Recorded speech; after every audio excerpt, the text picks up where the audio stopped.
Muy buenas a todos. Como ya sabéis, desde BBK Beatokia, en colaboración con la Universidad de Deusto, hemos decidido comenzar una nueva sección en la que entrevistaremos a jóvenes para así tratar de conocer, ya que consideramos que son el futuro, el motor de la economía, para así tratar de conocer qué perspectivas tienen de cara al futuro, cuáles son sus preocupaciones y sus inquietudes. En la entrevista de hoy contamos con Nerea Ratón, a la que en esta sección ya hemos entrevistado, para que entreviste a un compañero llamado Marcos. Esperemos que os guste la entrevista y adelante vídeo. Vocación muy clara ni por las ciencias empresariales ni por el derecho. Yo tenía una orientación muy clara hacia las ciencias, o sea, hacia las humanidades, todas las ramas próximas a las artes, la filosofía. Y yo, de hecho, empecé el bachiller biosanitario y a mitad de primero de bachiller vi que, pues por vocación, por interés, por inquietud, me llamaban más otras ramas y me cambié. Claro, eso provocó un pequeño cisma en mi familia, porque yo lo hablaba con mis padres y ellos me decían que, bueno, pensando lógicamente en mis perspectivas profesionales, asumirían cualquier decisión que tomara, pero que ellos pensaban que tenía capacidad y que había realizado méritos durante mi trayectoria escolar como para poder pensar en carreras más orientadas al mundo de la empresa privada.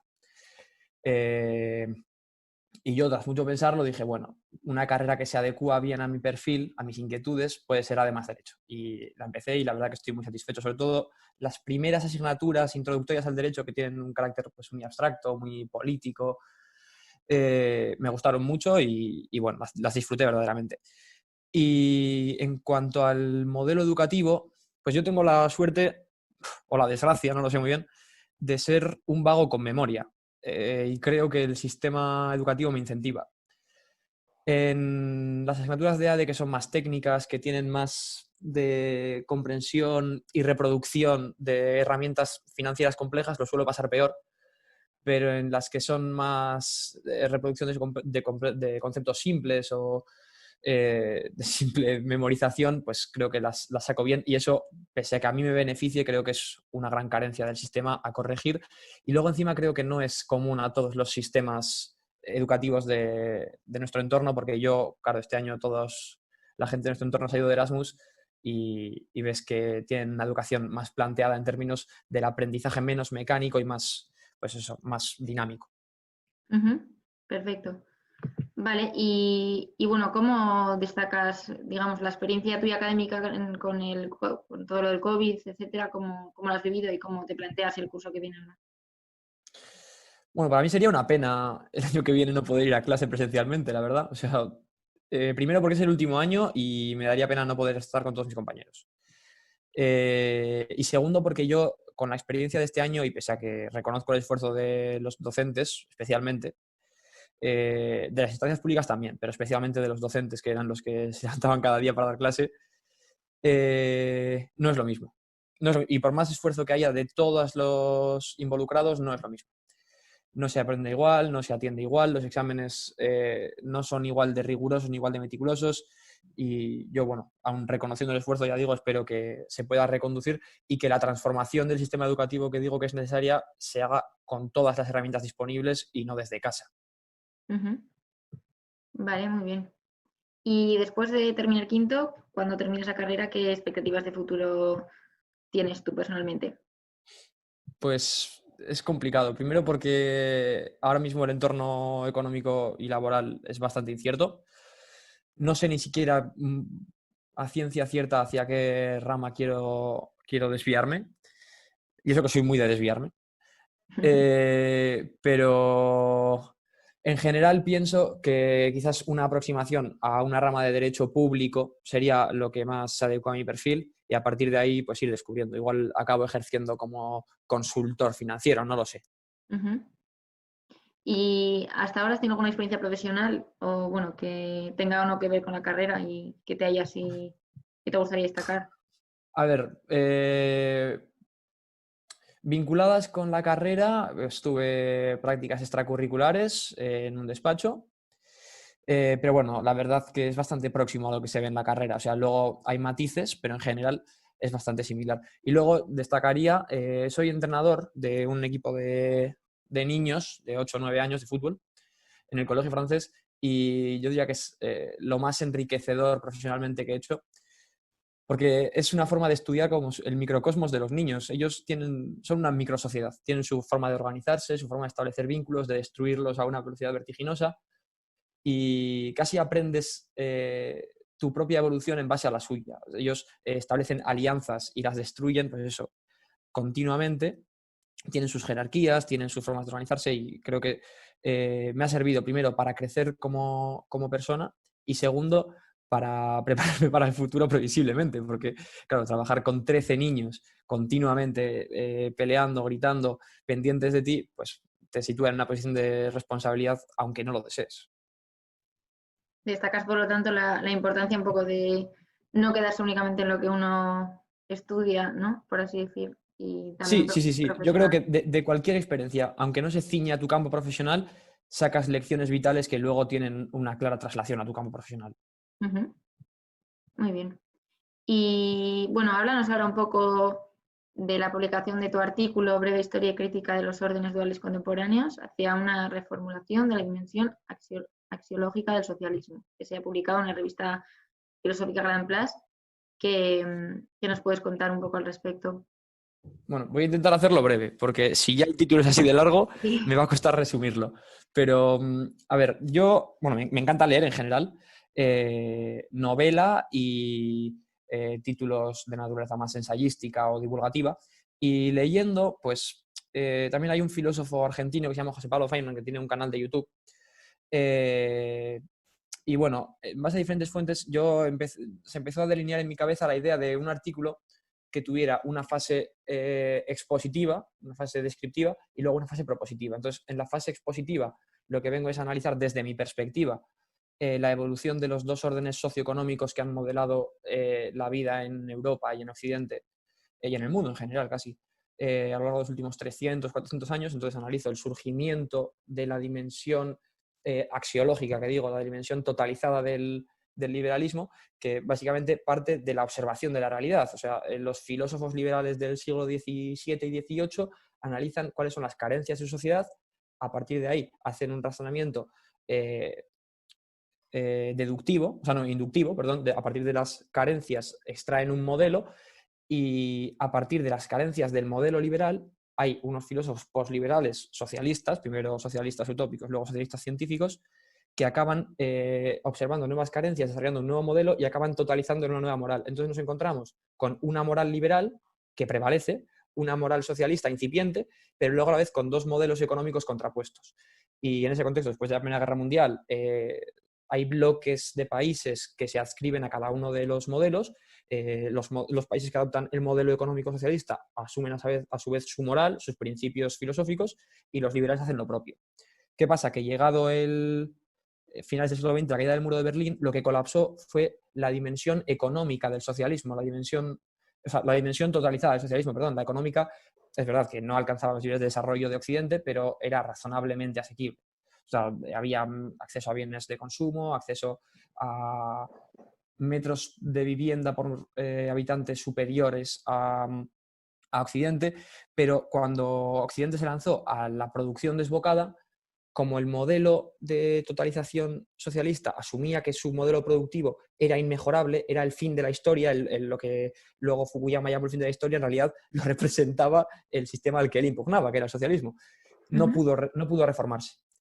Y eso sería la dimensión descriptiva. Y luego la dimensión propositiva, muy rápido, es simplemente Jean-Paul Sartre, es un filósofo francés de mediados del siglo XX que era existencialista, y él lo que promovía era que había dos formas de entender la libertad, en el sentido estricto, que es la libertad de elegir propiamente, la libertad que podría ser aplicable al condenado, la libertad, o al torturado, la libertad de confesar o morir, la libertad de confesar o sufrir. Y luego hay una dimensión amplia de libertad, que es la libertad de ampliar el radio de acción de la elección. Es decir, que el ampliar las opciones del torturado, que no tenga que elegir entre ser torturado o confesar, sino que pueda elegir levantarse, rebelarse y afirmarse a sí mismo. Eso sería la libertad existencialista. Y yo lo que proponía es que el socialismo, para ser compatible con el siglo XXI, tiene que asumir que su libertad no puede ser la libertad del torturado. Tiene que asumir que tiene que empezar a convencer, y para convencer tiene que empezar a ser más atractivo. y no puede quedarse en los discursos del siglo XIX. Vale, genial. Pues seguimos entonces. Bueno, además, me consta que estás inmerso en un proyecto literario de un poco mayor envergadura que este que nos venías contando. Y bueno, ¿qué nos puedes contar del mismo y qué es lo que te ha impulsado a llevarlo a cabo? Y bueno, dinos un poco de qué trata. Bueno, a ver, lo principal es lo que te decía, mi afinidad por la literatura en general. El artículo ya era denso y eran 16 caras. Ahora mismo llevo escritas unas 180 caras de libro de novela. Se me ocurrió, pues a raíz del artículo, se publicaba en Gran Plus, pues uno de los suscriptores, o no recuerdo si era lector o suscriptor, habló a mi padre y le dijo que le había gustado y a ver si nunca había pensado en escribir ficción. Y él me lo comentó y casi pues no se me había ocurrido nunca realmente, o sea, nunca me había planteado en serio. Se me ocurrió y empecé a darle vueltas y se me ocurrió una idea buena, casi lo que digo, por casualidad. Un día volviendo a casa en coche se me ocurrió una idea buena para una historia y decidí empezar a escribir. Y bueno, no quiero adelantar mucho, pero bueno, también tiene un contenido, o sea, es novelado, evidentemente, es una historia, pero también tiene un contenido filosófico. Es básicamente una juxtaposición entre una perspectiva esencialista de la vida y una perspectiva voluntarista. Un personaje tiene un carácter muy misántropo, muy nihilista, es bastante cínico, y el otro protagonista son dos personas que se conocen en una situación en la que uno acaba de intentar suicidarse. No adelanto nada porque es casi la página 10 del libro. Pues tiene una perspectiva opuesta de la vida. Siempre ve el mundo muy luminoso, mientras uno lo ve corroído por la fealdad, ella lo ve absolutamente luminoso, en fin, radiante, y la cuestión es ver cómo van permeando los caracteres del uno en el otro. Genial, pues estaremos al tanto de la evolución para poder después darle visibilidad cuando esté. Y genial, bueno, pues pasamos ahora a la segunda parte. Ya no es tan personal, es un poco más para conocer tu opinión de la situación actual que vivimos. Y bueno, pues para empezar, con lo que hemos vivido el COVID, etcétera, los jóvenes, pues bueno, a veces se nos tacha de imprudentes, de tener poco cuidado, de inconscientes y igual por no percibir el miedo en nosotros mismos, porque no somos tan vulnerables al virus como pueden ser otras personas o a la situación. Entonces, bueno, tú personalmente, ¿cómo has vivido la crisis? ¿Cómo has seguido las noticias, la evolución? Y bueno, un poco tu opinión al respecto. Bueno, yo, en cuanto a la universidad, lo que decía, yo he valorado el esfuerzo de tantos como han querido esforzarse por ayudar, pero aún así, obviamente, encima teníamos un cuatrimestre complicado, se ha hecho pesado, se ha hecho duro. Pero luego creo que mucho más pesado que eso y mucho más duro que eso era observar la preocupación crecer a tu alrededor, en tu familia, en tus allegados.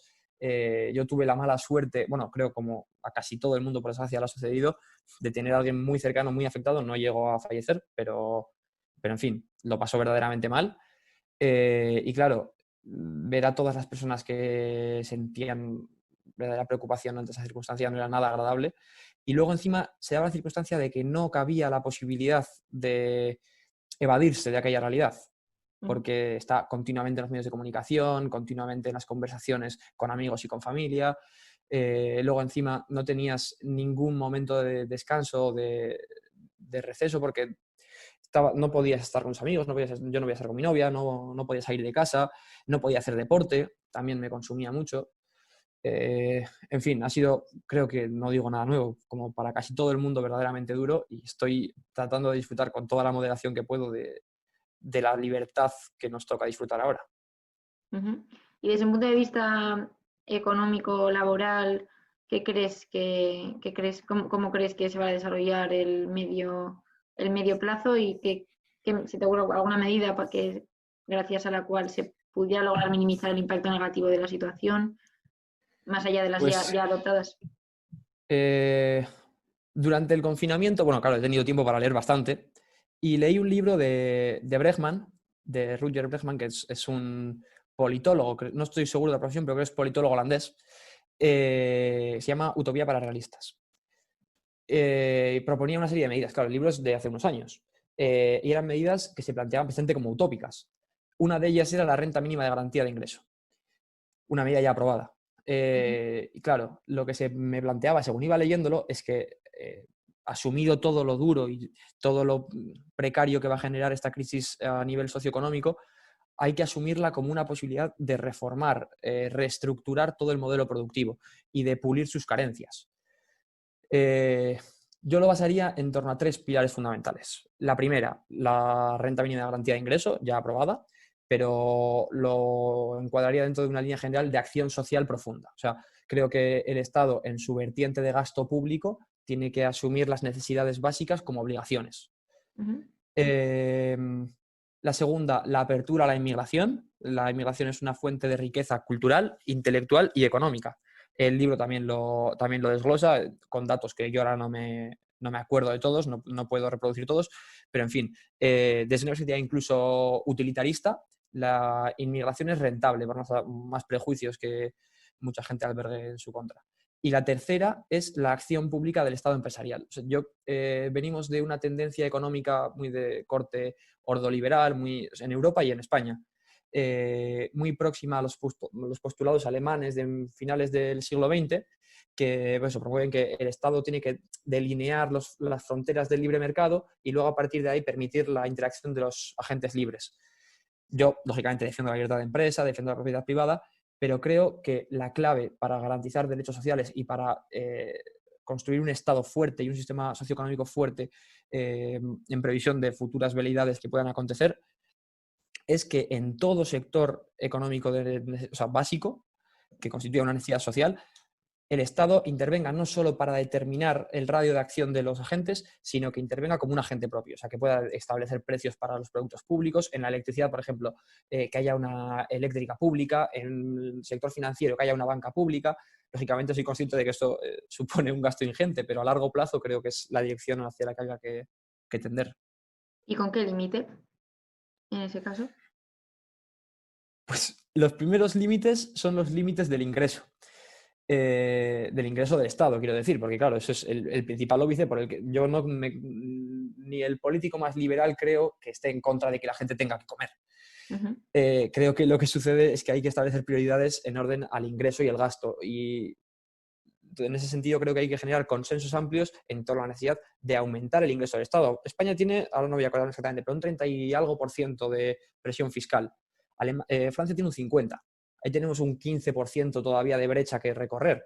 Creo que si aumentáramos ese margen de ingreso público tendríamos muchísimas políticas públicas que establecer, y una de ellas sería, por ejemplo, Francia hace poco ha nacionalizado un sector estratégico, no me acuerdo cuál, creo que era una eléctrica. No tiene que ser la solución a todos los problemas, pero creo que es una solución que no hay que descartar o que desterrar a priori. Creo que hay que valorarla, pero para valorarla, lógicamente, hay que disponer de efectivo y para eso hay que recaudar. Ujú. De acuerdo. Muy bien. Y ya para terminar, bueno, un colectivo muy perjudicado por la crisis que vivimos y que vamos a vivir somos la juventud de hoy en día. Entonces, bueno, como muchos les han cancelado prácticas, etcétera, ¿crees que los y las jóvenes van a ser un grupo vulnerable dentro del mercado laboral? ¿Y qué medidas crees que se podrían adoptar para proteger a este colectivo? Que somos Pues nosotros. es una pregunta complicada porque querría responder algo diferente de lo que pienso. O sea, querría poder responder que no, que nos va a ir genial y que vamos a disfrutar de una proyección económica, pues eso, excelsa en el mercado laboral, pero no lo creo. No lo creo principalmente porque la coyuntura económica en la que incidió el COVID ya era adversa. Ya España, bueno, voy a incidir en España porque en Europa cada realidad casi Europa es casi un mosaico de realidades, entonces es difícil extraer una conclusión conjunta, pero en España llevábamos años apalancados en sectores de baja producción en valor añadido, de bajo valor añadido. Y lo que más aportamos los jóvenes realmente es talento, es conocimiento, es capacidad de innovar, de emprender nuevos proyectos. No aportamos excesiva mecanicidad ni experiencia. Entonces, en los sectores tradicionales, lógicamente, partimos en desventaja frente a los trabajadores que llevan años desempeñando la misma función. Me gustaría pensar que vamos a salir de la crisis del COVID invirtiendo, como decía, principalmente desde carteras públicas, invirtiendo en sectores estratégicos que generen valor añadido y que generen perspectivas de crecimiento, y que va a ser, pues eso, en renovables, en todos los sectores que van a ser preeminentes de aquí al futuro. Me cuesta pensarlo porque no hay consenso político para ello. De todos modos, quiero creer que del mismo modo que los jóvenes llegaremos al mercado laboral, los jóvenes llegaremos a las instancias políticas. Nos tocará reformarlo porque vamos a ser los principales perjudicados de esta crisis. Me gustaría, ya digo, me gustaría pensar otra cosa, pero vamos a ser los principales perjudicados, nos va a costar entrar al mercado laboral, así que según vayamos entrando en las instancias de decisión, tendremos que ir reformando el modelo para dar cabida a nuevas ideas, a nuevos proyectos, promover el emprendimiento. No quiero que suene a que soy contrario a la innovación ni al emprendimiento por mi respuesta anterior. Yo soy tremendamente favorable a ello, tremendamente partidario. Lo que sucede es que creo que no existe iniciativa, no existe emprendimiento, no existe ninguna suerte de creación intelectual, ni literaria, ni artística en un contexto en el que la gente no goce de derechos básicos garantizados. Entonces creo que tenemos que abanderar esa lucha en el sector público y en el privado, garantizar todas las condiciones de vida del público para que el privado sea más rico, más activo, más dinámico y, en fin, genere más bienestar. De acuerdo. Pues muchísimas gracias por estar con nosotros este rato y bueno, nos despedimos ya, Marcos, ¿vale? Vale, Así que perfecto, nada. Nerea.